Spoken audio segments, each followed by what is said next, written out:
Optique 2000, vivez la passion du tour auto.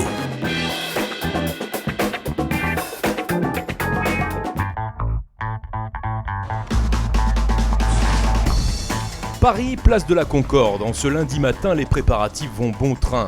À 2 pas de cet écrin magnifique, on donne une dernière touche aux joyaux qui vont s'offrir aux yeux du public parisien.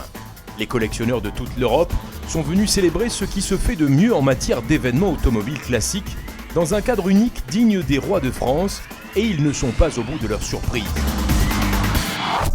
Même si l'on est à 2 pas de la place des Vosges et de ses grands orfèvres bijoutiers, ces bijoux-là, ils roulent et ils vont traverser la France du nord au sud, d'ouest en est, de Paris à Beaulieu-sur-Mer, soit près de 2000 km d'un parcours routier entrecoupé de spéciales et d'épreuves en circuit. Vous ne vous êtes pas trompé, c'est bien le Tour de France Auto 2010, une épreuve qui est devenue en moins de 20 ans une des courses d'automobiles historiques les plus reconnues au monde. Les préparatifs vont bon train pour l'équipe d'organisation qui est mobilisée depuis des mois sur cette édition, comme pour les concurrents qui souhaitent tous être à la hauteur de ce rendez-vous à nul autre pareil. On est content parce qu'on fait ça pour nous, mais on fait ça aussi pour les spectateurs, on fait ça pour tous les amateurs de belles voitures. Et je crois qu'effectivement il y a un beau plateau avec cet anniversaire, cette célébration du 50e anniversaire de la victoire d'une 250 châssis courts. On a réussi à réunir 16 modèles, enfin 16 voitures. Et je crois que c'est la première fois que ça se fait, donc on est très content. Une première parmi tant d'autres, car Patrick Peter a préparé une édition exceptionnelle, compte tenu de ce plateau hors du commun. Chaque année avec son équipe, il doit surprendre les fidèles du Tour Auto, trouver de nouvelles idées, de nouveaux circuits, de nouvelles étapes d'accueil pour être sûr de leur laisser un souvenir impérissable. La première récompense au terme de cette journée de préparatifs, c'est la soirée inaugurale qui accueillait une foule impressionnante, avec en vedette de nombreuses personnalités du sport automobile, l'humoriste Laurent Gérard et rien moins en guest star que le créateur de mode Ralph Lauren et le président de la FIA, Jean Todt.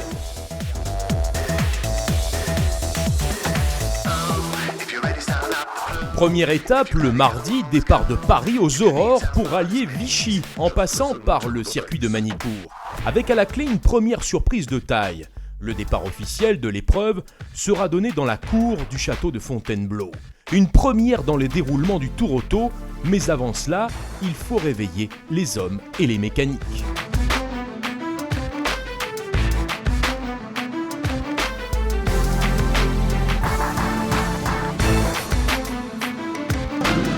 Ça va, qui peut être mieux que nous là?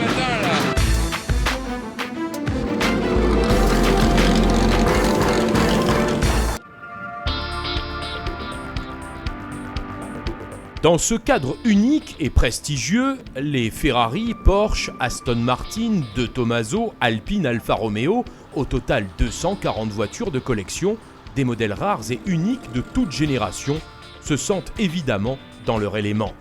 Œuvres d'artisans, de concepteurs avant-gardistes, automobiles et bâtiments se conjuguent dans cette célébration de l'esthétisme. Cette confrontation, souvent harmonieuse, parfois anachronique, jamais choquante, donne une dimension supplémentaire au départ de l'épreuve. A fortiori pour Peter Neumark, pour qui c'est un grand rendez-vous au volant de sa 250 GT. C'est le châssis 1917, il a principalement une histoire allemande, avec notamment une victoire aux 1000 km du Nürburgring, un très beau passé en compétition. Je m'occupe de cette voiture depuis maintenant 4 ans, mais c'est la première fois qu'on l'engage dans une course aussi importante. Marques et noms prestigieux se succèdent au hasard des rencontres dans ce parc fermé pas comme les autres. Il y en a pour tous les goûts. Celles que l'on a surnommées les populaires côtoient les plus nobles. En général, celles-là ont un animal sur leur capot. Mais ici, qu'importent les différences, on conjugue la passion de l'automobile sous toutes ses formes avec des fortunes diverses. On vérifie les niveaux, une chose très simple, mais la voiture est toute nouvelle. Et on se cherche un petit peu, c'est vrai. C'est la première fois que mon équipier l'a conduite, mais pour l'instant tout va bien. Espérons qu'il n'y ait pas de pluie ou de neige à Megève, mais avec ce beau temps-là, on sera très très heureux. Bon, excusez-moi, j'ai du travail. Et pendant que les premiers prennent leur envol sous l'arche de départ, D'autres vivent avec impatience ces moments d'exception. Il y a le plaisir d'être là, celui d'être vu, de voir les autres, ou tout simplement de vivre l'instant présent. Au milieu de ces mécaniques d'exception, c'est un habitué de l'épreuve, un monsieur du sport automobile, qui nous présente celle qu'il va piloter, pendant les 5 prochains jours. C'est une Alpine qui a fait le rallye de Monte-Carlo en 1973 avec Bob Volek, qui était pilote à l'époque, qui a disparu depuis. Et le propriétaire de la voiture, qui est mon copilote, Monsieur Mercier, demande à Renault, au service Histoire et Collection, si je peux conduire sa voiture chaque année. Et chaque année, on est là, on est au départ du Tour Auto. Et combien rêverait d'y être à travers la campagne pour rallier les contreforts du Morvan et la première épreuve spéciale aux confins de l'Yonne et de la Nièvre. La route est ouverte par les Ferrari 250, mais ce ne sont pas elles qui s'en sortiront le mieux sur ce parcours sélectif où l'on aborde parfois des chemins étroits, tourmentés et glissants.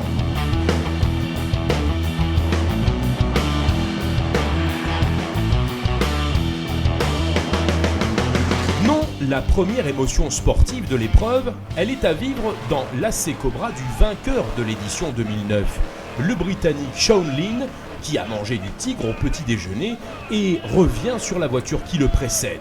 Un homme pressé, visiblement.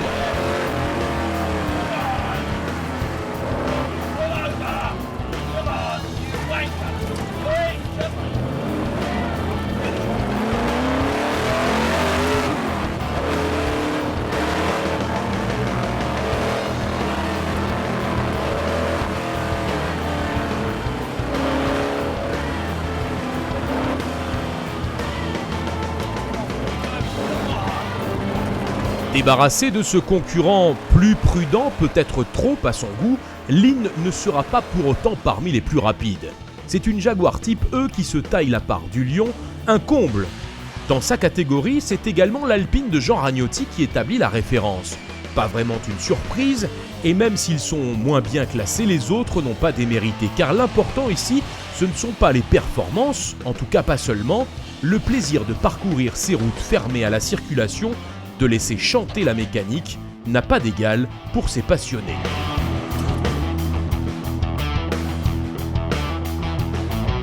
Après l'ambiance champêtre de ces premiers kilomètres de compétition, c'est une atmosphère plus technologique qui accueille les engagés à Magny-Cours. La piste des plus récents Grands Prix de Formule 1 français, le premier circuit dans le déroulement de ce Tour Auto Optique 2000. Tous les concurrents vont défiler en piste à plus ou moins grande vitesse, mais avant cela, ils se rassemblent pour une séance d'assistance qui donne lieu à quelques scènes remarquables. D'un public conquis par la présence d'une belle brochette de Ferrari 250 GT à un équipage américain en italien dans le texte qui ne parvient pas à s'entendre sur le temps imparti. Savant mélange d'exception et de simplicité, scène de Tour Auto et morceaux choisis. So far so good.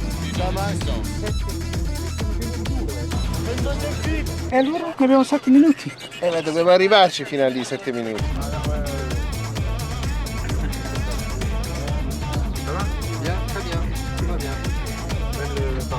Un petit coup sur le pare-brise et nous sommes en piste avec le plateau 5 qui regroupe une Ligier JS2 et quelques superbes Porsche prototypes. 2 voitures qui vont dominer l'épreuve dans cette catégorie.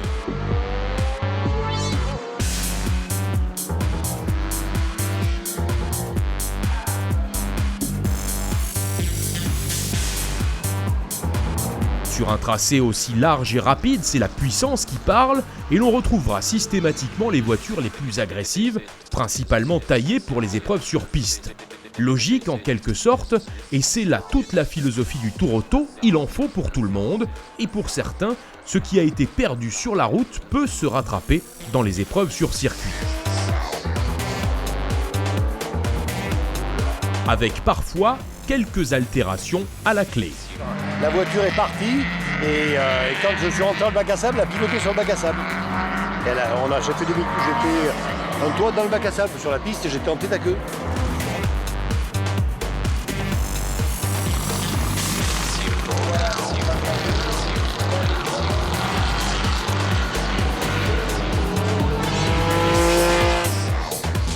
En Engagés en compétition, pour la vitesse absolue donc, ou en régularité où seul le respect de la vitesse moyenne imposée compte, les concurrents ont tous profité pleinement de ces instants rares où ils peuvent aborder à bord de leur voiture ancienne un des tracés les plus prestigieux.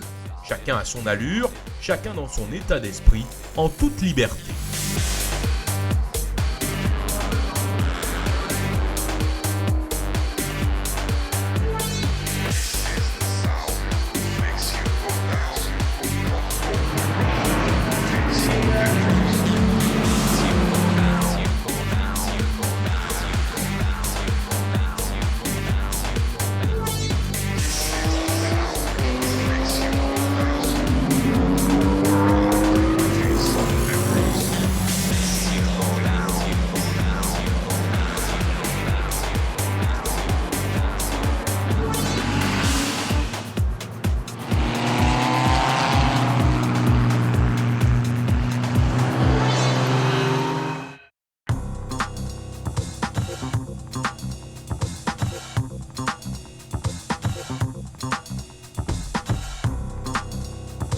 Voilà donc déjà une première journée d'épreuve qui touche à sa fin.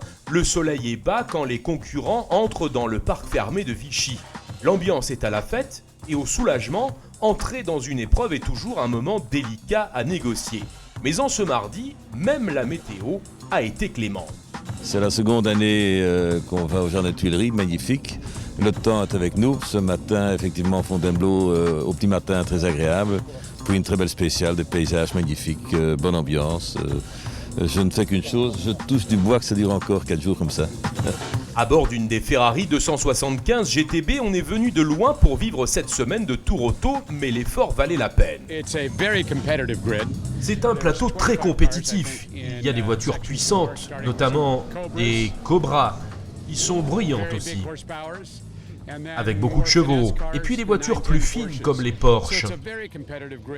C'est un plateau compétitif, je le répète, et aujourd'hui nous avons fait une spéciale en montée très longue, en plus du circuit de Manicourt. En français dans le texte, Peter Neumark et David Franklin diraient impeccable, mais ils sont plutôt concentrés sur des spécialités françaises qui n'ont rien à voir avec la linguistique. Très belle météo, très bonne journée passée en excellente compagnie. Reste une seule chose à faire, se payer une bière, et une bière française de préférence. Bref, on pense maintenant à se régaler, les yeux pour le public, venu encore une fois en nombre, et le gosier pour les concurrents en manque de repos après 12 heures passées dans leurs habitacles. Ça, c'est la version sans problème, mais il y a aussi ceux qui vivent leur première petite galère, de petits soucis techniques, qui finalement trouvent une solution. On a trouvé, c'était une panne d'overdrive, c'était juste une petite cloche qui était débranchée, de rien du tout. Voilà, la panne à 2,50 francs comme d'habitude. Et voilà, c'est réparé, donc on finit un peu notre mécanique du soir et c'est bon pour demain matin.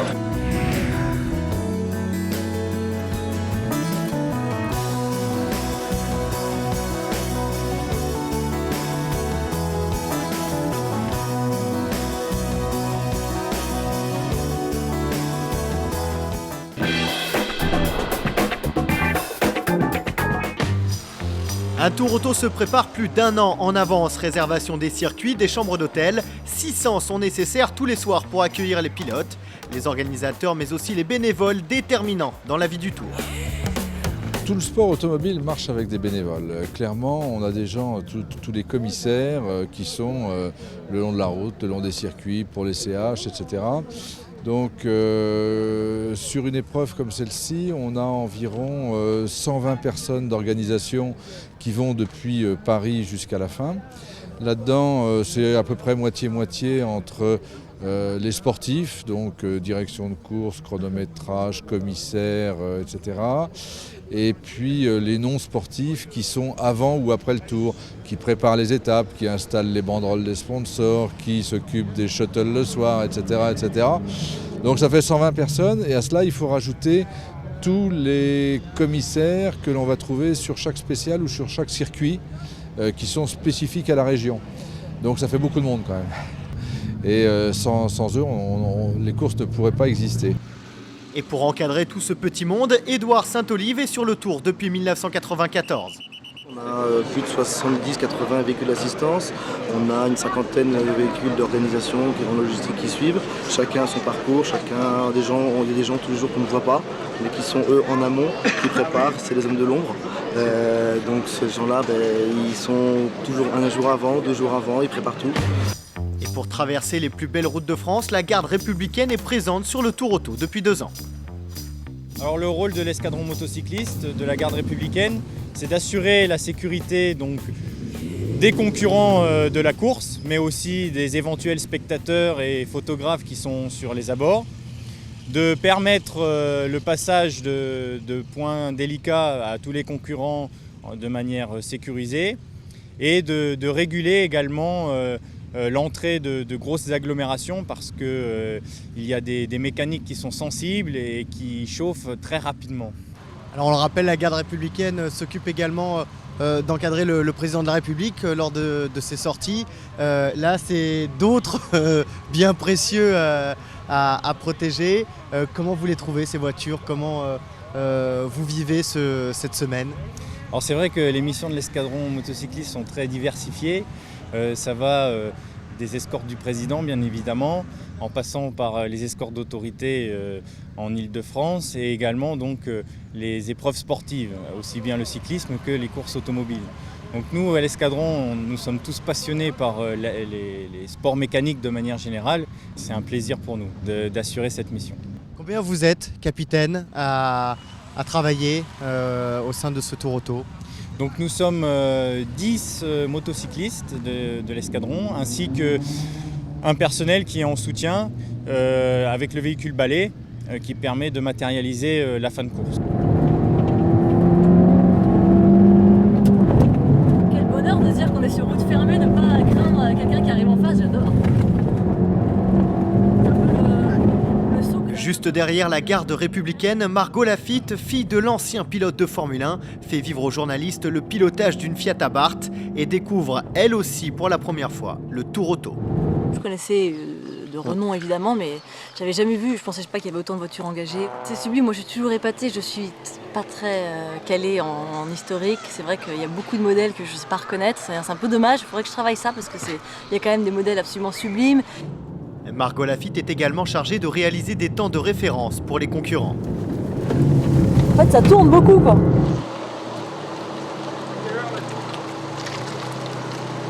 C'est très excitant. Ce qui est très excitant, ce sont les spéciales. Parce qu'il se passe un truc, c'est sur 9 km, 10 km, selon. Enfin, aujourd'hui, je crois que c'était 7,5. Et c'est vraiment, voilà, ça, c'est le seul truc qui m'amuse, en fait, je dois avouer. C'est parce qu'il y a un chrono. Et ça, je trouve ça formidable. Et le fait qu'on soit sur route fermée, c'est quand même très rare. Moi, je n'ai jamais fait de rallye de ma vie. Donc, ça y ressemble un peu. Il manque juste un petit coéquipier qui va me donner des notes. Ça, je pense que ça doit être assez trippant. Mais j'aime l'idée d'être sur route fermée, de permettre aux gens d'attaquer comme des malades, de pouvoir aller sur le circuit, sur des beaux circuits, Magny-Cours, Charade, le Castellet, Brest, enfin bref, voilà, magnifique.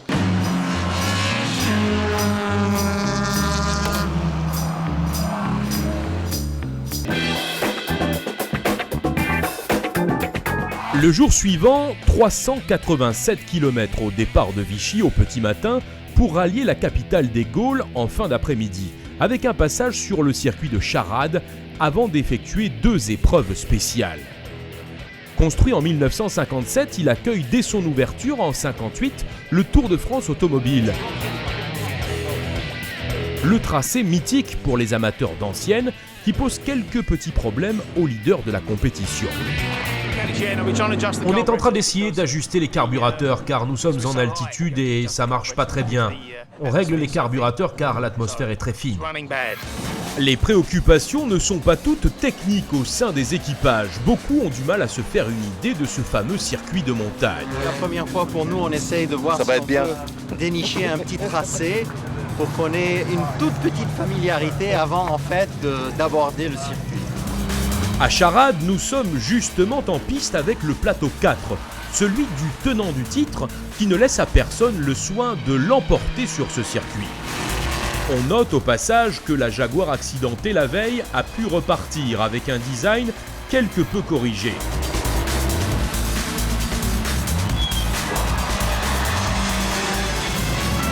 La succession des plateaux en piste est un réel bonheur pour le spécialiste, mais aussi pour le béotien, que l'on connaisse par cœur l'histoire de leur fabrication ou que l'on se contente de les apprécier esthétiquement. La procession à grande vitesse des 200 véhicules encore en compétition ne laisse pas indifférent.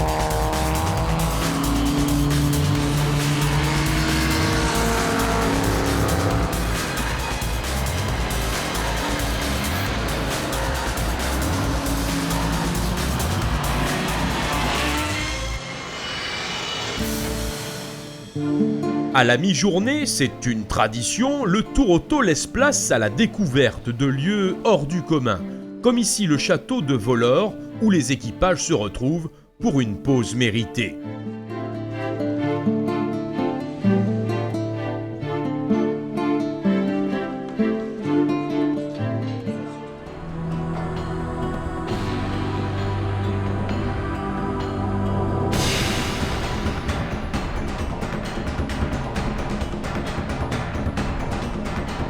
Pour ouvrir l'après-midi de compétition, une spéciale qui, comme bon nombre des épreuves du Tour Auto Optique 2000, est vécue de près par les habitants. Personne n'ignore dans la région que le Tour va passer par là. C'est une fête à laquelle on se prépare, comme les concurrents, depuis de longues semaines. Le départ a lieu dans le petit village d'Aubusson d'Auvergne, l'arrivée à Vollore. Sur ces 7 km et demi, c'est Jean Ragnotti qui est le plus rapide une nouvelle fois et remporte également le chrono suivant avant de rentrer sur Lyon. Dans le plateau 3, alors que les Ferrari s'imposent au niveau du son et du spectacle, c'est une plus modeste Austin Cooper S qui attire notre attention.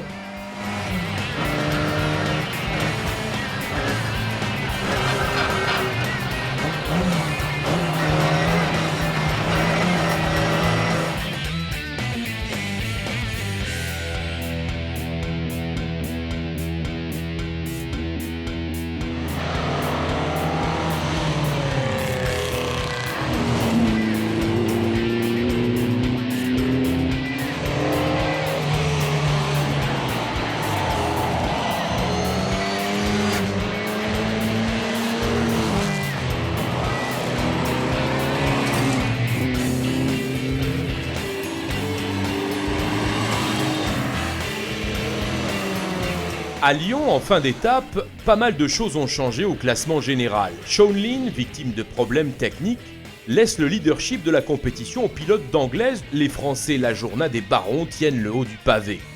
En régularité, les Espagnols De Miguel et Suarez prennent la tête des opérations avec une avance relativement confortable sur le reste du plateau.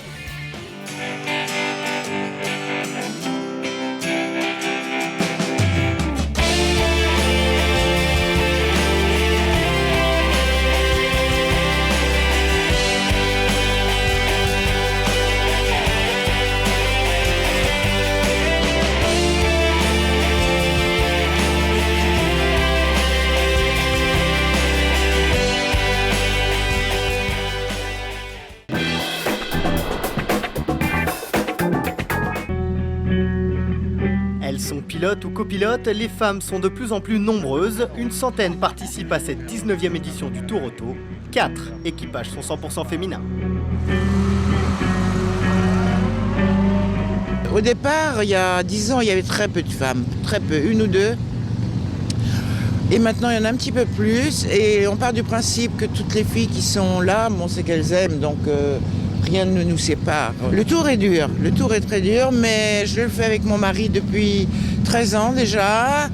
Gagné 7 fois, toujours venu avec des grosses voitures, pleines de performances. Et aujourd'hui, cette petite chute qui n'a rien sous la pédale, mais on s'amuse quand même. Il faut bien s'entendre. Alors ça doit être ou deux amis, deux copains, ou mari et femme qui s'entendent bien. Mais si c'est mari et femme qui s'entendent mal, oublions. Mon mari a toujours dit que j'étais la seule copilote à dire plus vite andiamo.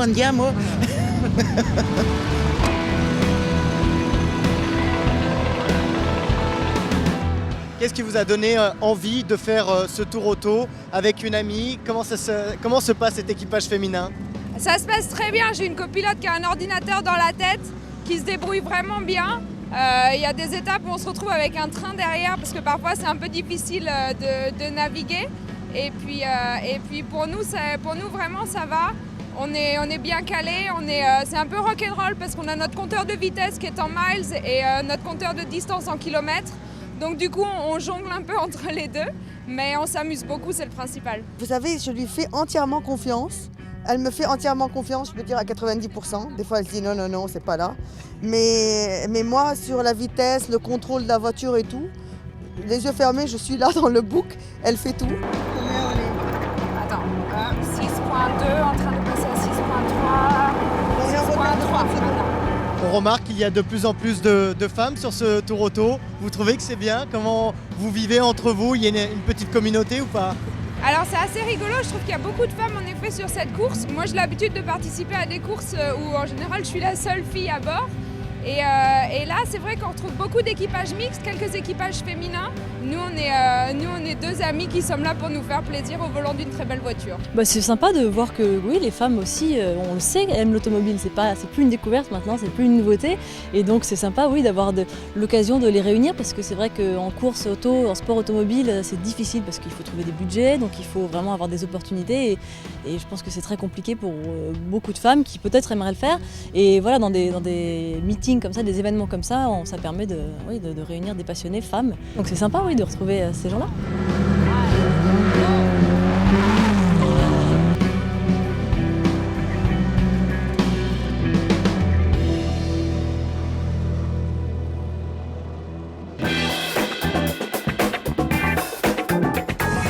S'amuser, c'est le maître mot des concurrents qui, après une bonne nuit de sommeil, vont prendre la direction des Alpes pour Megève et sa prestigieuse station. Mais avant cela, c'est le circuit de la Bresse qui accueille une épreuve en peloton, 487 km au menu du jour. La journée débute dans les vignobles du Beaujolais. L'occasion d'admirer quelques nouvelles carrosseries issues des plateaux de régularité. Une spécialité plus difficile qu'il n'y paraît pour les équipages. Il s'agit de respecter le temps idéal déterminé. La vitesse n'intervient pas car c'est uniquement l'écart entre le temps choisi et celui réalisé qui compte pour le classement. Plus on est proche de son temps idéal, moins on reçoit de pénalités. Celui qui en totalise le moins est évidemment le mieux classé.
Marco Caiani est le président de l'écurie Alfa Romeo en courses historiques. Il a déjà remporté l'indice de performance du Tour Auto. La marque fête son centenaire cette année et nous offre un tour à bord de cette 1900 TI Super.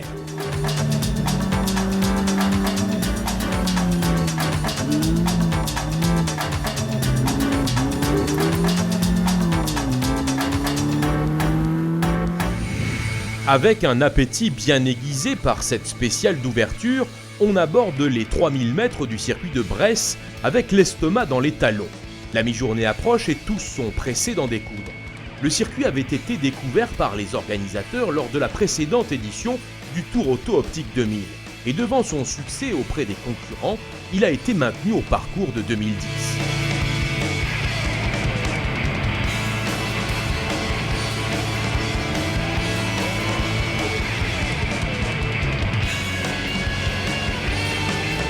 Les leaders des classements prennent de moins en moins de risques. Il ne reste plus que 3 jours de course et il faut commencer à assurer ses places. Pour les autres, en revanche, c'est le plaisir qui l'emporte. Les Alfa, les Ferrari 250 châssis court, les Ligier JS2 et autres Porsche 906 tirent leur épingle du jeu devant une audience impressionnante.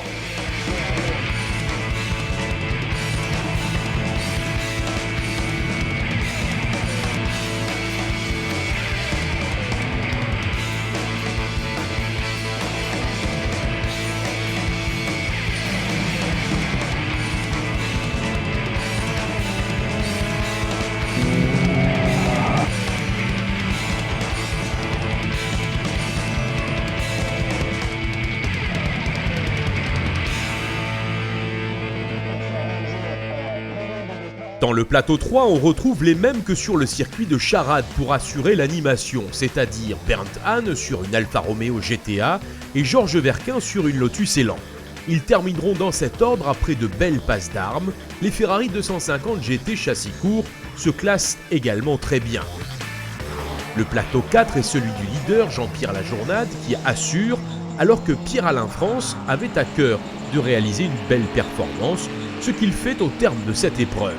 Le dernier plateau de compétition étant le plus rapide, la Ligier JS2 aborde ce circuit en favorite et l'on assiste à un remake de l'épreuve de Charade, Knapfield en pointe, suivi d'une superbe Porsche 906.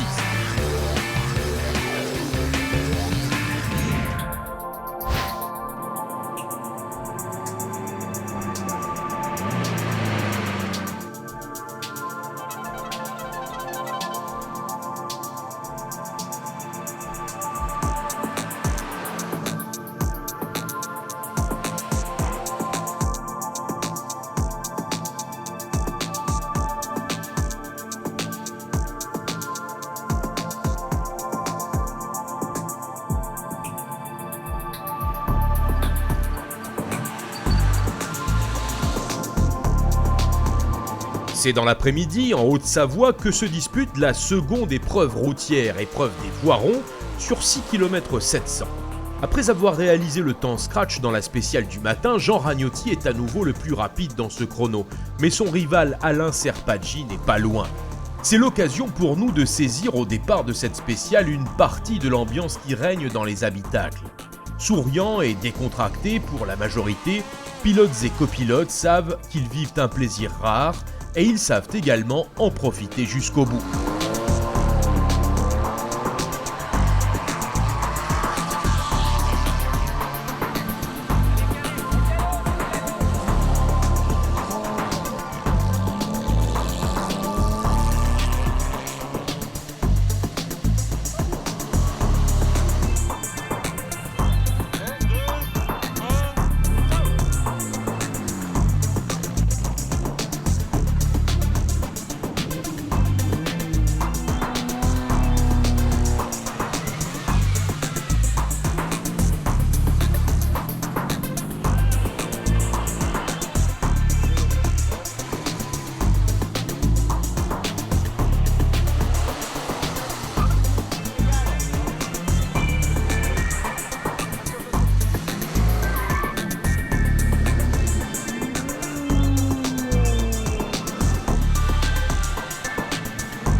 Dans cette spéciale d'un peu moins de 7 km en VHC, c'est Michel Billionré sur une Porsche 911 qui l'emporte, suivi de la Ferrari de Neumark et Franklin.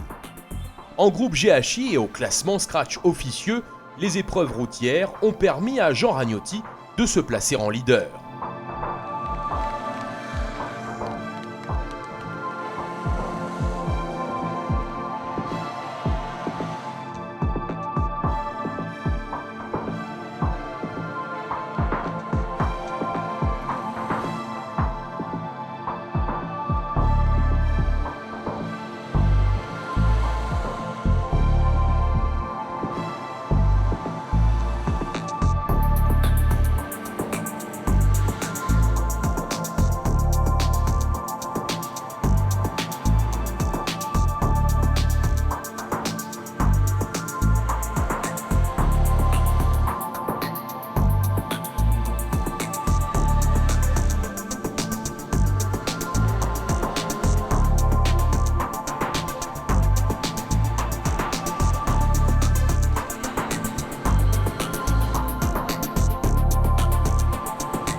terme de cette 3e journée de compétition, les choses évoluent peu au classement généraux.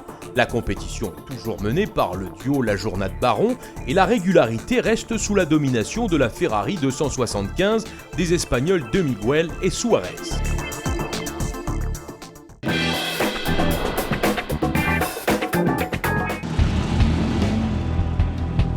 Les premiers concurrents se retrouvent sur le parc fermé devant la patinoire de Megève. Les participants retrouvent leurs bijoux. Niveau d'huile, petit nettoyage, rien n'est trop beau pour leur bolide. En altitude, la nuit a été fraîche, il faut désormais démarrer sa voiture, et notamment la Panhard Junior de 1955 d'Hubert Godefroy. Voilà, un petit peu de chauffe et on va être prêt. Il y a 3 épreuves spéciales. Donc on va pouvoir démarrer assez vite. Et tu vois, on a la première spéciale à bout de 63 km. J'ai toujours été passionné, en l'occurrence de Panhard, parce que j'ai appris mon métier chez Panhard quand j'avais 12 ans. J'ai cherché un junior et j'ai trouvé une épave qui, à l'époque, j'avais payé 800 francs. Alors il y a des fois les gens ils disent oui c'est parce qu'il a une voiture comme ça, c'est parce qu'il a de l'argent. Non, 800 francs parce que c'était en francs. Donc on a commencé par le plancher.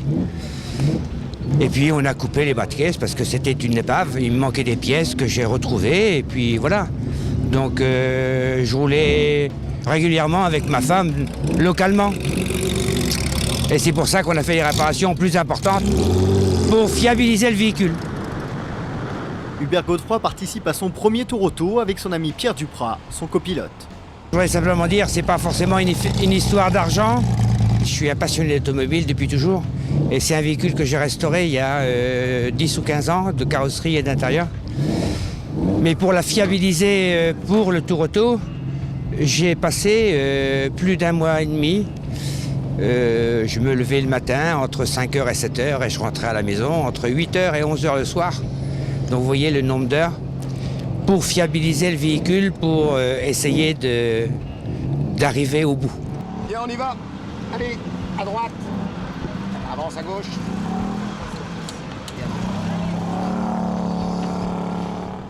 Et c'est parti pour les deux amis sur les routes de montagne. Hubert sait pourtant qu'il aurait pu manquer ce tour auto. Je tenais à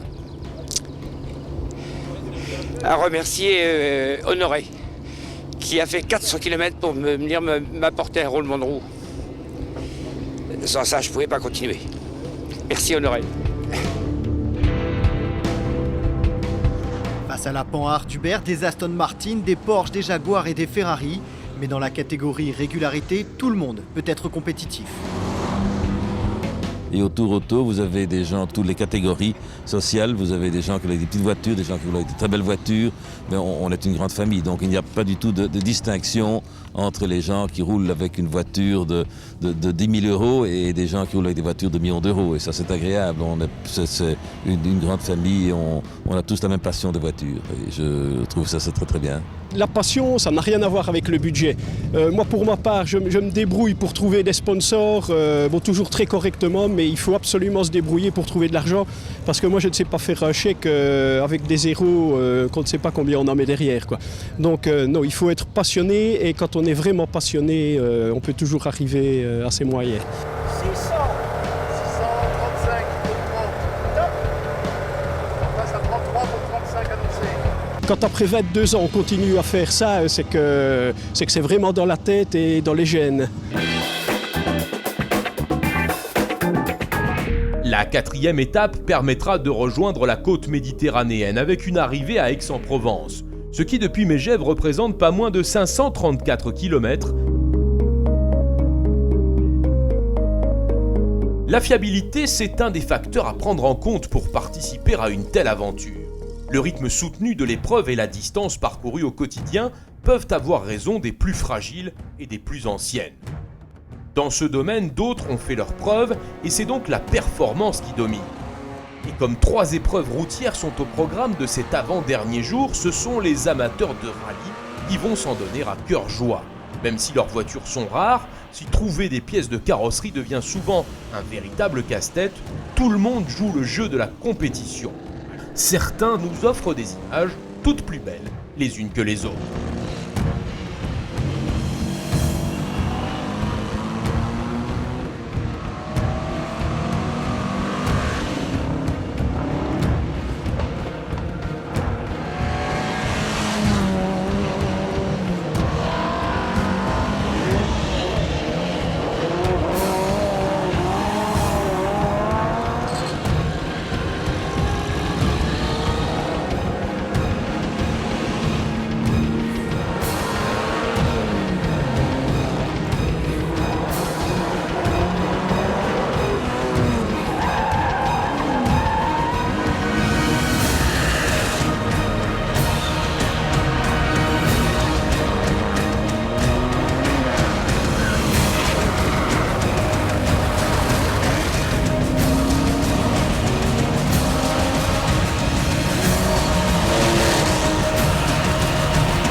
Au milieu de cette journée de roulage, un seul répit pour les concurrents. Une halte déjeuner dans le cadre somptueux du couvent des Carmes en surplomb de la vallée de l'Isère, sous les contreforts du massif du Vercors.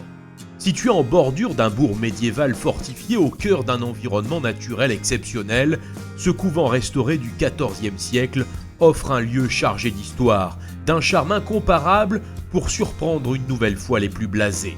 Le mariage entre les mécaniques anciennes et les monuments du Moyen-Âge donne naissance à quelques instants particulièrement appréciés.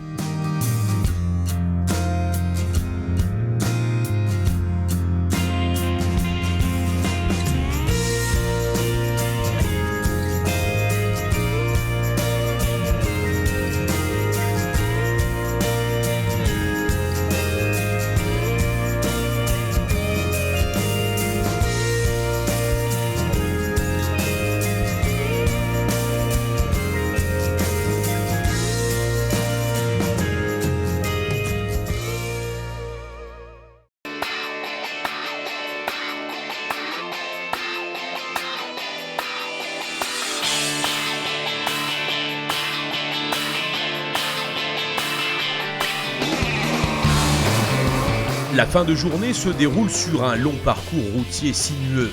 Après avoir roulé en bordure des Préalpes savoyardes, puis la Drôme et le Vercors, on aborde enfin la Provence au pied du Mont Ventoux avant de rallier le Tolonnais.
L'arrivée à Aix-en-Provence, ville chargée d'histoire depuis l'Antiquité, est une véritable fête pour les concurrents qui sont toujours en course. Comme chaque soir en fin d'étape, mais également tout au long du parcours de la journée, le public a répondu à l'appel. Pilotes et copilotes savent à présent que l'arrivée est proche.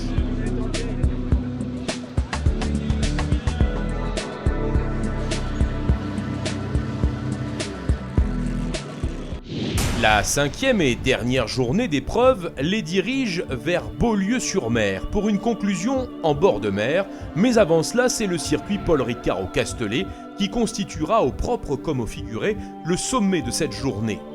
279 km au compteur avant le podium d'arrivée.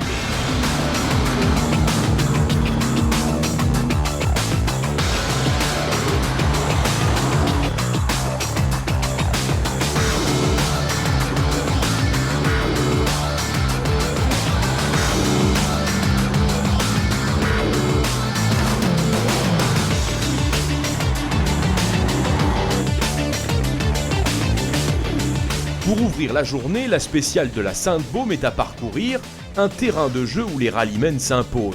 Alain Serpaggi, devant Jean Ragnotti, nous en vivons quelques instants à bord de la Porsche 911 de l'équipage numéro 231.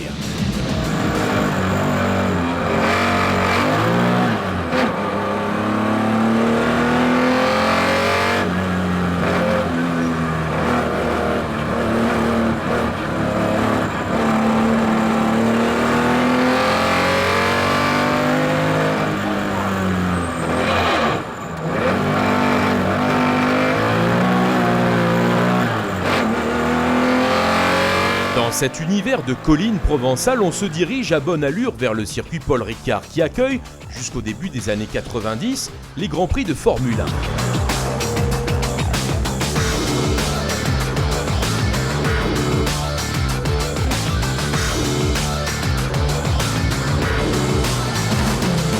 1. À bord d'une Ferrari 275 GTB, le leader de la régularité tient solidement sa position et ne sera pas menacé. Pour moi, c'est une grande satisfaction parce que, comme je te dis, j'ai fait les tours auto pendant 14 années et j'y suis en tête 2 fois. Et après, j'ai fait des faux dans les spéciales, j'ai perdu la tête. Et aujourd'hui, j'espère pouvoir arriver à la fin au meilleur comme leader. Et c'est pour moi, c'est la grande satisfaction.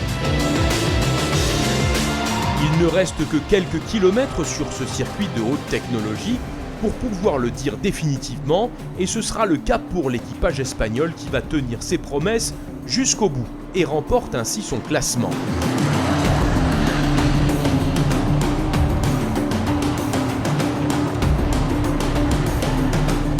En compétition, les choses sont moins claires, car si l'avance des leaders est confortable, la fiabilité de leur Lotus Elan semble vouloir les trahir.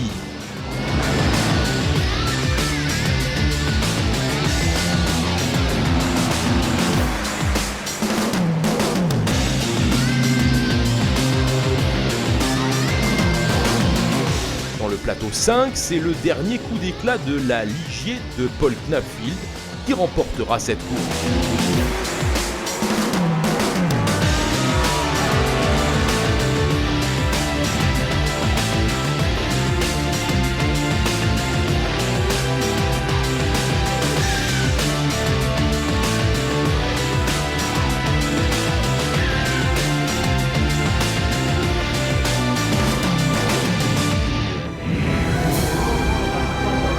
Le goût de la victoire, il est bien là, aussi pour ceux qui ont parcouru 2000 km et qui passent en grande pompe sous l'arche d'arrivée à Beaulieu-sur-Mer.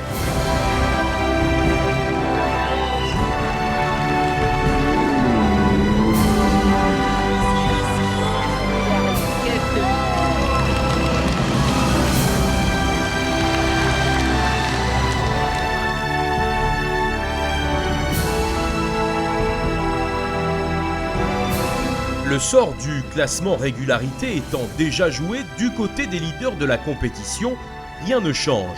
Ils se transforment donc en vainqueurs en arrivant dans les rues de Beaulieu-sur-Mer après une dernière journée sous tension. On avait 3 minutes et demie d'avance et il a fallu gérer cette avance. Théoriquement, on ne pouvait pas être rattrapé. La seule chose qui pouvait nous trahir, c'était la mécanique, parce que depuis 2 jours, nous roulons avec une pipe d'admission cassée. En fait, si vous voulez, pour des gens qui ne connaissent pas bien, c'est comme si vous partez faire du ski avec une jambe cassée et des attelles. Et donc ça, vous ne pouvez pas très bien skier avec. Et nous, on ne pouvait pas très bien rouler avec la voiture que nous avions. Donc on priait le bon Dieu qu'elle nous amène jusqu'ici, et elle y est arrivée, et c'est l'essentiel. En régularité, c'est donc la Ferrari 275 des Espagnols de Miguel et Suarez qui l'emporte. Tous les deux, nous sommes heureux par ça, et ce monsieur-là, mon copilote, c'est de la même région que Fernando Alonso. Alors c'est la seconde victoire d'un Espagnol avec Ferrari cette année, d'un Asturiano, c'est d'Asturias. Alors c'est bon. Heureusement peut-être que les esprits de Colin Chapman ou d'Enzo Ferrari veillaient encore sur leur créature. Mais peut-être est-ce aussi tout simplement l'esprit de compétition et la passion de l'automobile qui ont guidé les roues des différents vainqueurs vers la victoire.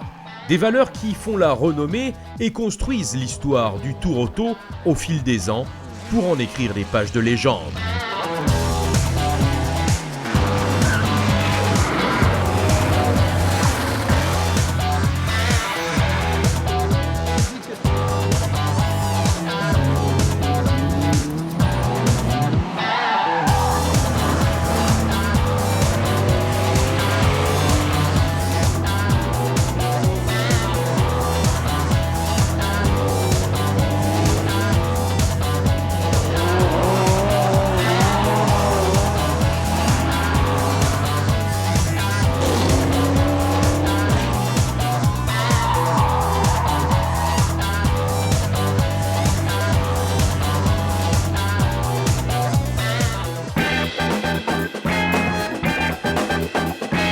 C'était le Tour Auto avec Optique 2000.